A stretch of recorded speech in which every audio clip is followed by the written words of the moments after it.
Ngayong umiiral po ang southwest monsoon o yung habagat, tinatayan ng Pag-asa DOC na 1 hanggang 2 bagyo ang papasok sa Philippine Area of Responsibility o PAR ngayong buwan ng Hunyo.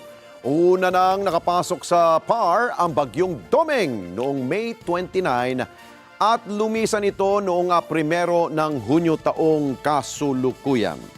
Ang ilan sa mga climatological tracks o karaniwang track o daanan ng bagyo sa buwan ng Hunyo ay dumadaan ito sa silangang bahagi ng bansa tulad ng Cagayan at Northern Luzon.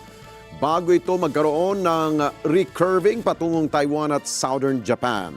Kaya naman, ang unang papasok sa Eastern Samar, saka tatawid ito palabas ng Mimaropa or dyan sa Region 4B. Karaniwang dumadaan ang mga bagyo sa Bicol Region, Calabarzon, Central Luzon at Metro Manila sa buwan ng Hunyo. Subalit, ito pakinggan nyo depende pa rin daw ang steering mechanism o sa weather system na nagpapalakas ng bagyo tulad ng habagat at shear line.